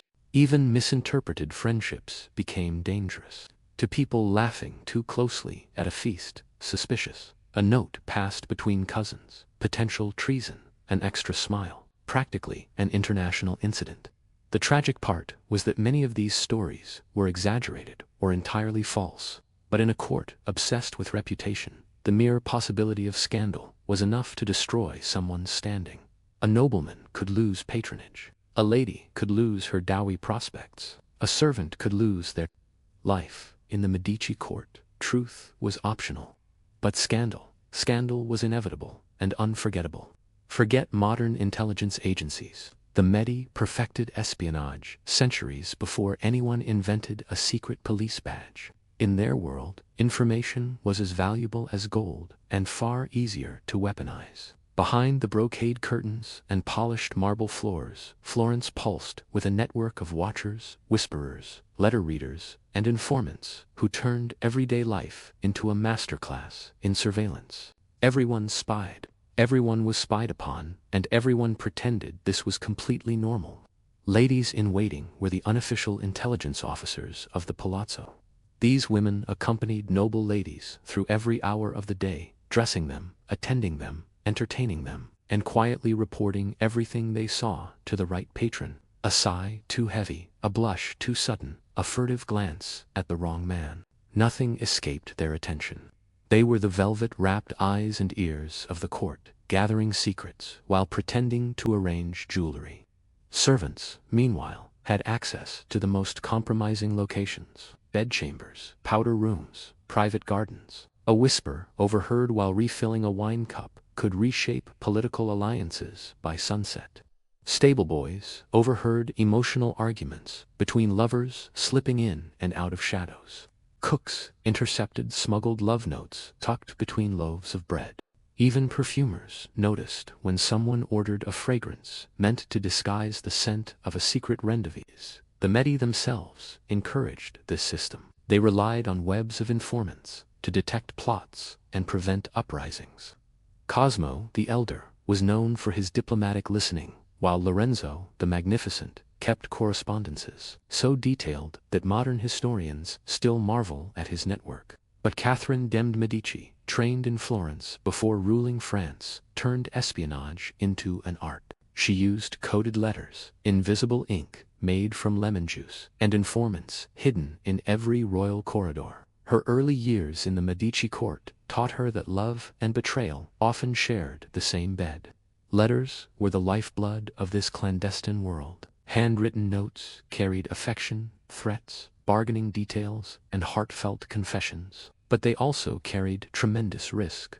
Rival factions bribed scribes to read them. Trusted messengers lost them intentionally. Some nobles even steamed open-sealed letters using heated metal spoons. Renaissance espionage at its finest. One badly phrased sentence could destroy a reputation. Privacy was a luxury no one truly possessed. Even locked doors offered only symbolic security. Someone always knew something.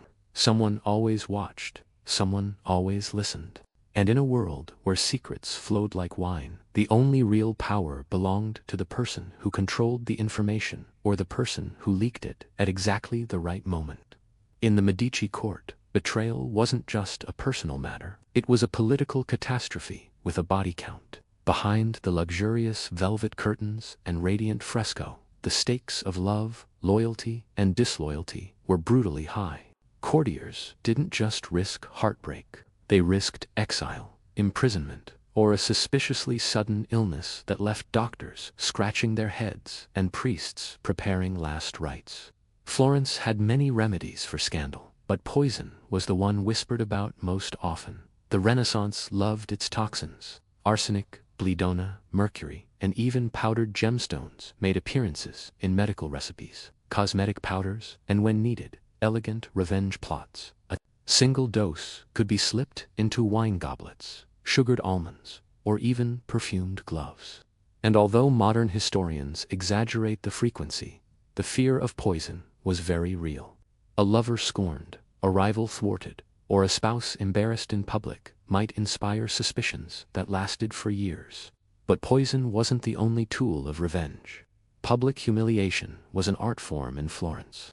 A nobleman caught in a scandal might find satirical poems circulating through the city, mocking his manners, his morals, or, worst of all, his fashion sense.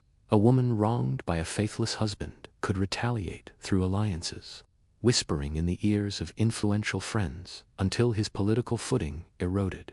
Even small calculated acts, a snubbed invitation, a pointed remark at a feast, a strategically timed fainting spell, could send shock waves through the court. Some betrayals became legendary. When a métier took a mistress who insulted his wife, whispers turned into fury, and alliances shifted until the woman suddenly vanished from public view. Another time, an ambitious courtier entangled himself with two rival factions. When his duplicity came to light, he fled Florence entirely, leaving behind poetry, debts, and an unfortunate wife who had to explain everything to her family. Jealousy was a constant companion. Florence's beauty, its art, its culture, all were overshadowed by the insecure pride of men and women who feared losing what little power they possessed. A single misplaced flirtation could trigger vendettas, and vendettas in Italy tended to escalate quickly. A glare across a banquet table could lead to a duel at dawn. A privately spoken insult might become a public feud lasting generations. Yet for all the danger, revenge wasn't always violent. Sometimes it was subtle. A cold smile, a forged letter, a convenient misunderstanding that toppled an enemy without spilling a drop of blood. In the Medici court, revenge wasn't just punishment. It was performance and the audience. Florence watched every moment, hungry for more. For all its scandals, seductions, secrets, and simmering feuds, the Medici court wasn't just a place where reputations died. It was also a place where new identities were born. In Florence, survival meant reinvention. Anyone who lived long enough inside those frescoed walls learned that cunning mattered more than bloodline, timing mattered more than truth, and adaptability mattered more than loyalty. If a scandal knocked you down, you didn't stay down. You pivoted, reinvented, found a new patron, or crafted a new narrative. Florence loved transformation just as much as it loved gossip. The people who thrived weren't the loudest or the bravest.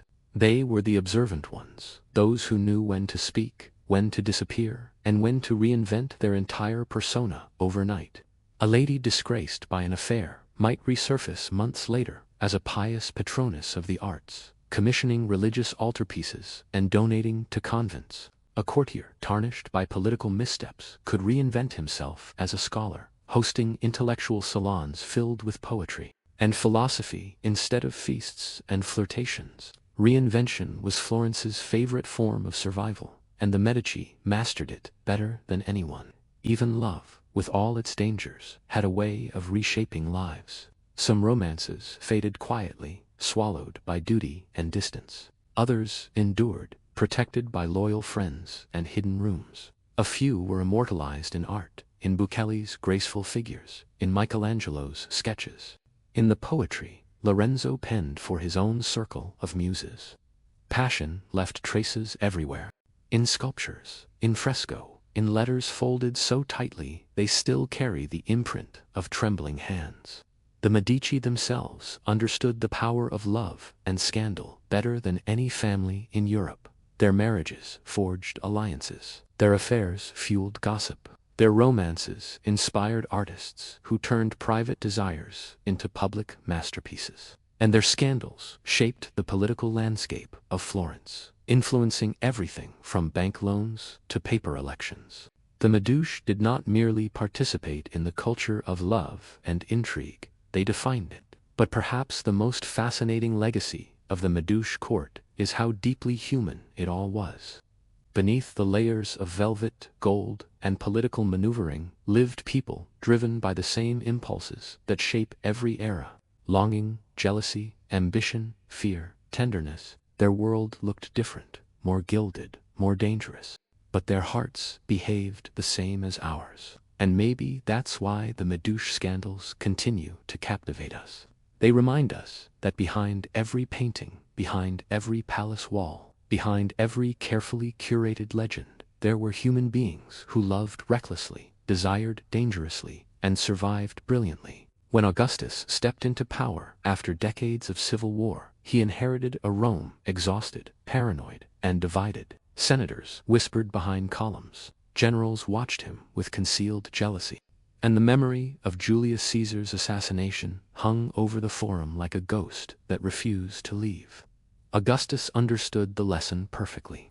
Rome could be controlled, admired, even adored, but it could never be trusted. If he wanted to rule, he needed something stronger than public support and political reforms. He needed protection. The idea of a personal bodyguard wasn't new.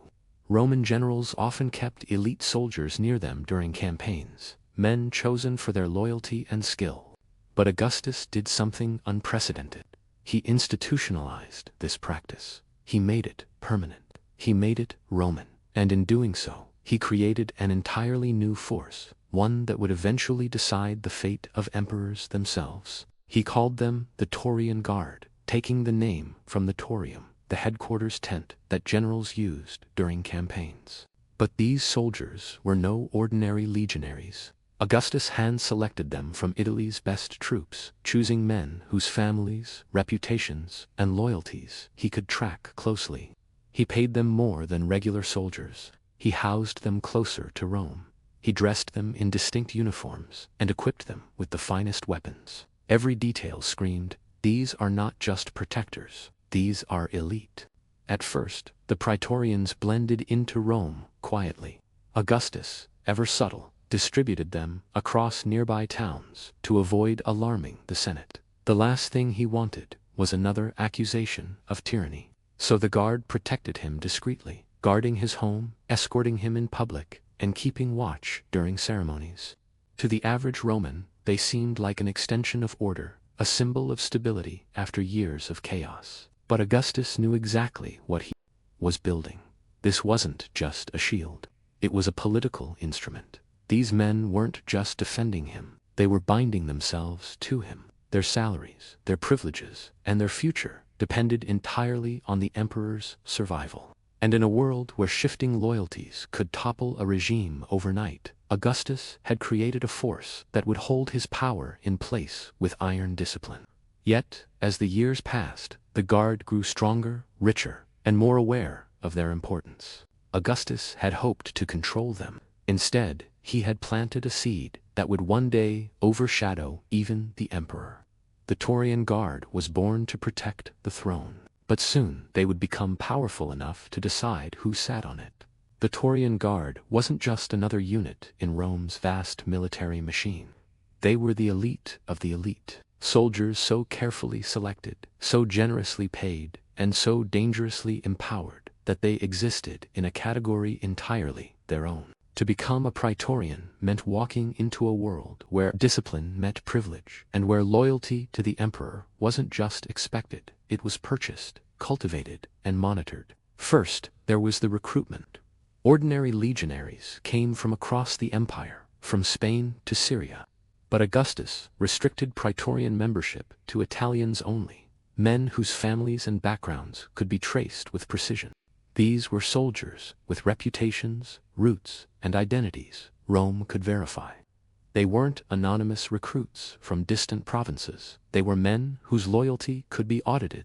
Their training was rigorous. Praetorians drilled like any legionary, shield formations, javelin throws, sword combat, unarmed grappling, but with an added emphasis on speed and precision. They weren't expected to fight mass battles in vast open fields.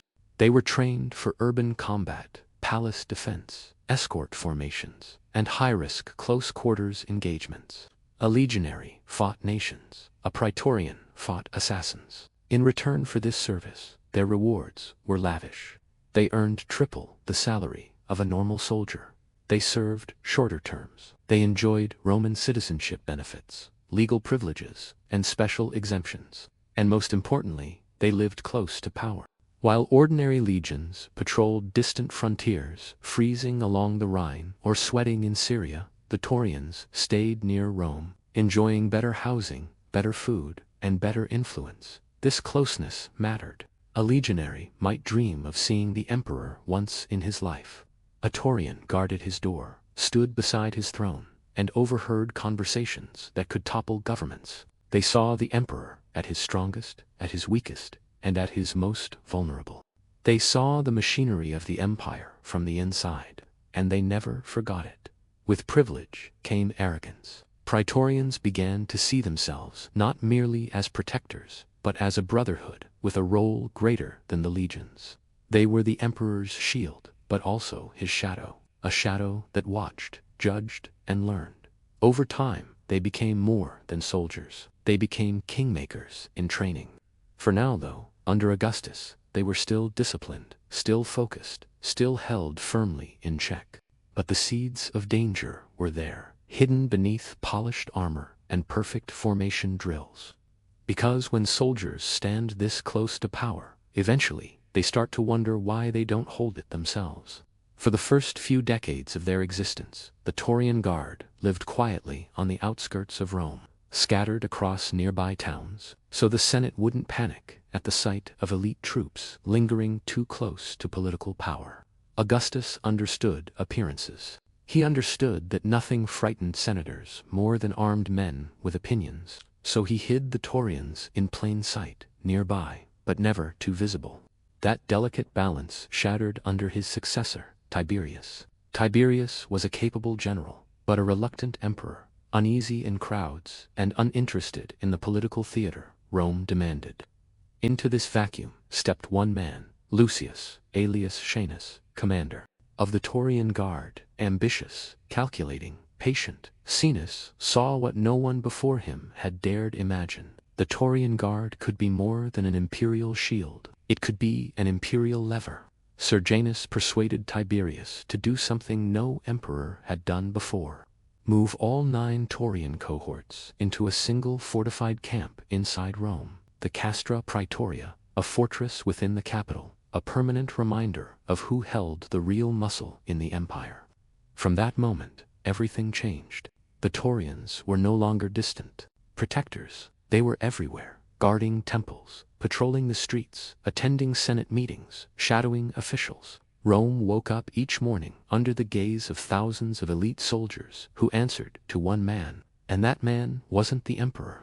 It was Scaenus. With their new headquarters, the Guard became a political force. Senators could no longer plot freely. A whisper might reach Scaenus' ears.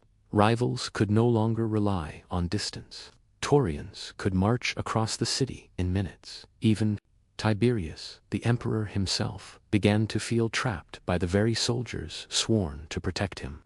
Meanwhile, the Taurians enjoyed unprecedented influence. They watched as Roman elites came begging for favor, alliances, and protection. They accepted bribes, forged loyalties, and quietly punished those who underestimated them. A nod from a Taurian commander could ruin or elevate a career. Rome's political system, already fragile, tilted, and the Taurians learned a dangerous truth. Once you become essential, you become powerful. Once you become powerful, you become feared. Once you become feared, emperors start to look less like masters and more like opportunities. The Guard had entered Rome as protectors. They would remain as power brokers, and soon something even more dangerous. Once the Taurian Guard established itself inside Rome, the city changed. People walked a little faster, talked a little quieter, and looked over their shoulders just a little more often. Everyone knew that the Taurians weren't merely soldiers anymore. They were watchers, judges, enforcers, and increasingly they were the invisible hand behind imperial decisions. Rome had gained a second senate, one made of steel instead of marble. It didn't take long for their political role to grow teeth. The Guard's first major test of influence came under Tiberius. Scaenus, their commander, used the Guard to eliminate political rivals, intimidate senators, and even execute members of the imperial family under the pretense of protecting the emperor. The irony was delicious. The bodyguard force, created to prevent imperial assassinations, became the tool used to carry out political executions. The Taurians learned something intoxicating. Their swords could shape the empire more efficiently than Senate debates ever could. But the moment that truly revealed their new power came in the year 31, when Scaenus overreached. He attempted a quiet coup, imagining himself the next emperor. Tiberius, watching from distant Capri, struck back. With a single order, he turned the Guard against their own commander. They marched into the Senate, arrested Sejanus, and executed him the same day. The message was clear. The Praetorians could make or break anyone, even their own leader. And it didn't stop there. Under Caligula, the Guard protected an increasingly unstable emperor whose unpredictable whims made Rome feel like a stage for some divine joke. When Caligula's madness became intolerable, it was the Taurians who acted. In 41, a group of officers assassinated him in a palace corridor. It was the first time the Guard killed an emperor. But it would certainly not be the last. Then came the truly astonishing moment. They chose the next emperor themselves. In the chaos following Caligula's death, Taurian soldiers found Claudius hiding behind a curtain. Instead of arresting him, they proclaimed him emperor, not with Senate approval, not through inheritance, but through military authority alone. The Senate had no choice but to accept their decision. The Taurians had proven that emperors didn't rule Rome, they did. Their influence was no longer subtle, it was absolute. The guard had tasted power, and power tasted better than loyalty. From this point forward, emperors didn't just worry about assassins. They worried about their own bodyguards. By the 2nd century, the Taurian guard had crossed a line that Augustus never intended them to approach, let alone step over. They were no longer simply the emperor's bodyguards. They were no longer merely kingmakers. They had become something far more terrifying, king sellers, and the moment that revealed just how unrestrained their ambition had become arrived in the year 193, during one of the most disgraceful episodes in Roman history. It began with the murder of Emperor Pertinax. Pertinax was a disciplined, well-intentioned ruler who made one fatal mistake. He tried to impose order on the Praetorian Guard. He attempted to reform them, reduce their corruption, and curb their privileges. This was noble, it was rational, and it was suicidal. Within 3 months of taking power, the Taurians stormed the palace, cut him down, and left his head on a pole as a warning to anyone foolish enough to challenge their authority. Then they did something no one thought possible. Something so outrageous that even Rome, a city accustomed to madness, felt a chill. They decided to auction off the throne. Inside the Castro Praetoria, the guard announced that the imperial title would go to the highest bidder. Not the most qualified general, not the rightful heir, not the most capable statesman, but the man with the biggest wallet. Rome's greatest empire, built on conquest and statesmanship, was reduced to a public sale. 2 contenders stepped forward. Titus Flavius Sulpicianus, Pertinax's father-in-law, and Didius Julianus, a wealthy senator known more for luxury than leadership. The bidding began. Like traders in a market, the Taurians listened as the men shouted promises of donatives, massive cash payouts that would be handed directly to the guard once they crowned the new emperor. Julianus outbid Sulpicianus with an astronomical offer, 25,000 sisters per soldier, a mind-blowing fortune for every Taurian. And so, in a grotesque parody of ceremony, the guard declared Julianus emperor. They escorted him to the Senate, forcing the humiliated senators to ratify the decision. Outside, the people of Rome howled with anger. They hurled stones and insults. They cursed the Taurians by name. Julianus reigned for just 66 days. The army legions, furious, disgusted, and ashamed of the guard's corruption, marched on Rome. When they arrived, Taurians did not even fight. They surrendered Julianus, who was executed in the palace he bought. The legions then punished the guard, stripping them of their power temporarily.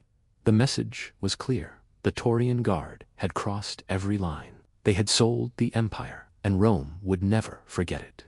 After the guard crowned Claudius in 41, Rome learned an uncomfortable truth. Emperors no longer rose solely through bloodlines or Senate decrees. They rose through Taurian approval. The guard had become the empire's backstage puppeteers, and every emperor that followed had to reckon with their growing appetite for influence, wealth, and fear. Claudius understood immediately how delicate his situation was. He hadn't fought for his throne.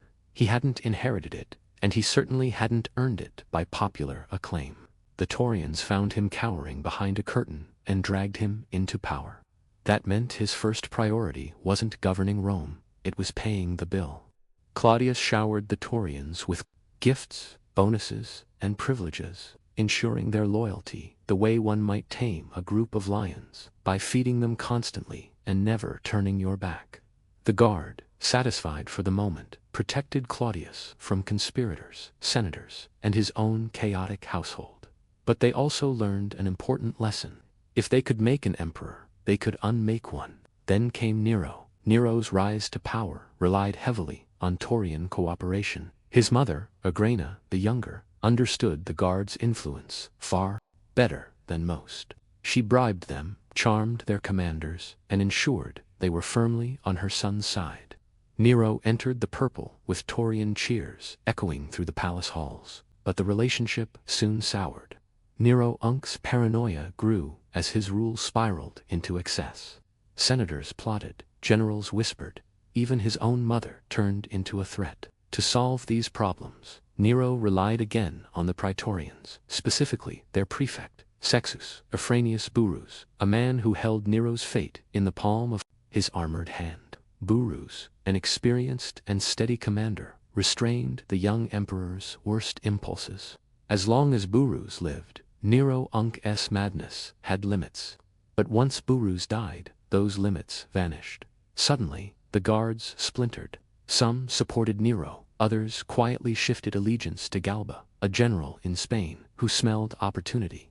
When Nero ordered the Taurians to crack down on dissent, they hesitated. When Galba promised them enormous rewards for switching sides, they listened. And when Nero fled Rome in fear, hoping loyal troops would rally behind him, the Praetorians declared him a public enemy. Nero died abandoned, and Galba marched into Rome under Praetorian escort. The message was unmistakable. The guards' loyalty wasn't earned. It was rented and always up for renegotiation. Rome's emperors weren't ruling an empire. They were dancing on a blade held in Taurian hands. When Nero died in 68, Rome didn't breathe a sigh of relief. It held its breath. Was gone, and for the first time in over a century, the question of succession had no clear answer. Into this vacuum stepped the Taurian Guard, now fully aware that the throne was theirs to give or take. What followed became one of the most chaotic periods in Roman history, the year of the 4 emperors, a brutal carousel of ambition, betrayal, and military opportunism. It began with Galba. Galba marched on Rome with Taurian support, but that support was already fragile. He refused to pay the lavish donatives he had promised them. He lectured the guard on discipline. He tried to treat them like ordinary soldiers. This was, politically speaking, the equivalent of poking a nest of hungry wolves with a short stick. Within months, resentment simmered among the Taurians.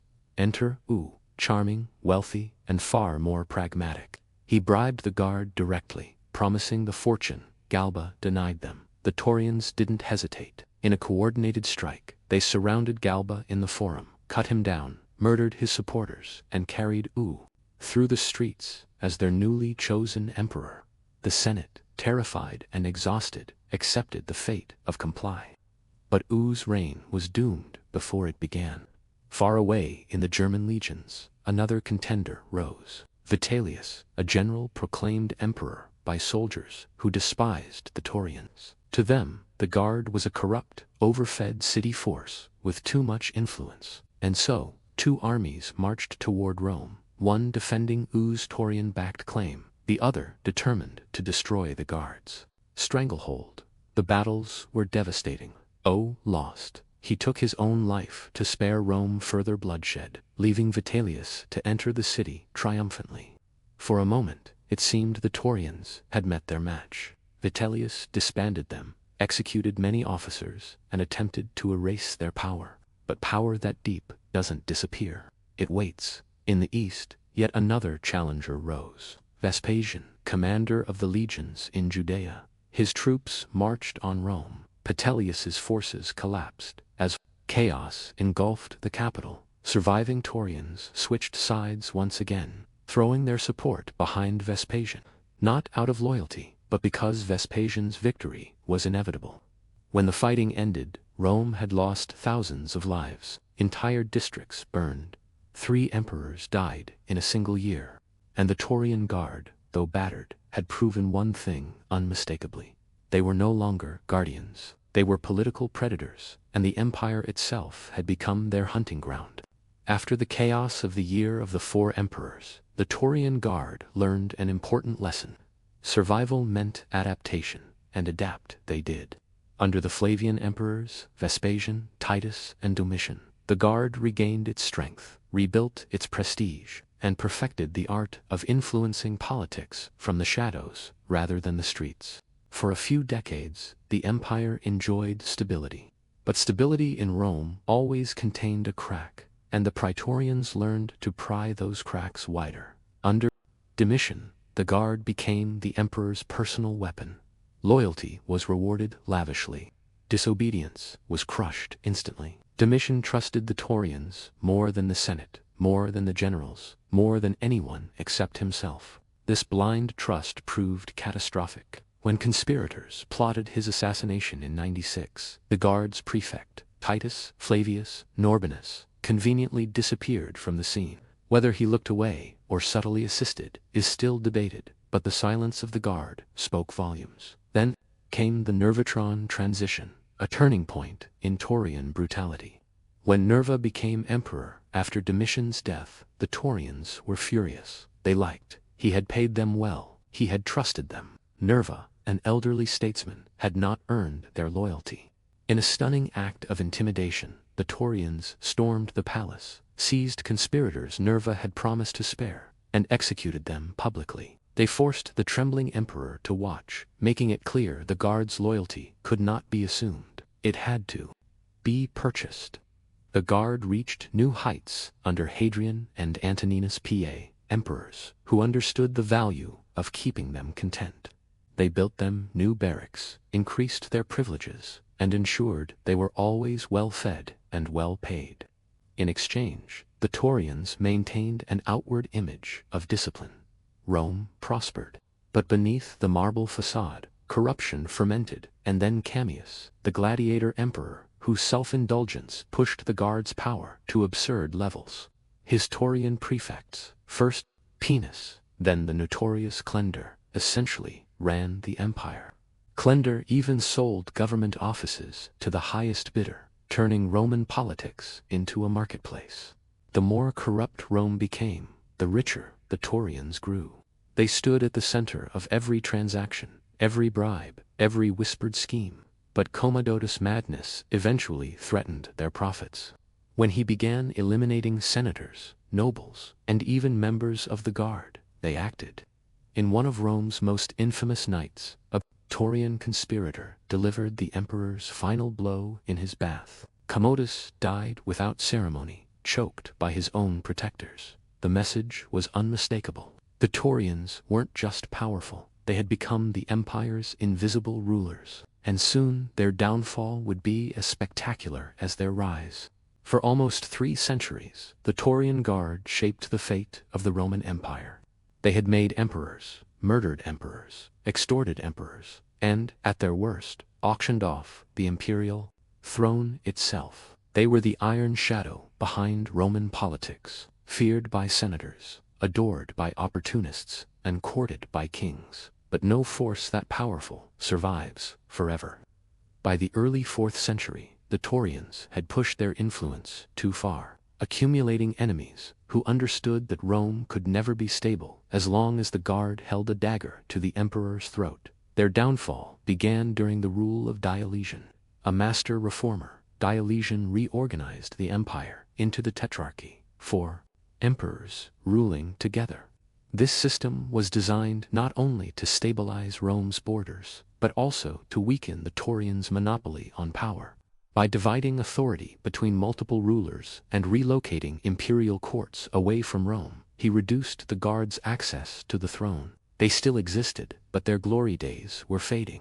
They were no longer kingmakers, they were relics. Then came Constantine. The Taurians gambled on the wrong man. In the struggle for imperial supremacy after Diocletian's retirement, the guard-backed Emperor Maxentius, who promised them restored power and old privileges. They hoped for a return to the days when a single emperor in Rome meant a single chokehold on imperial politics. But Constantine was no helpless puppet. He understood that to rule Rome, he first had to break the institution that had terrorized it for generations.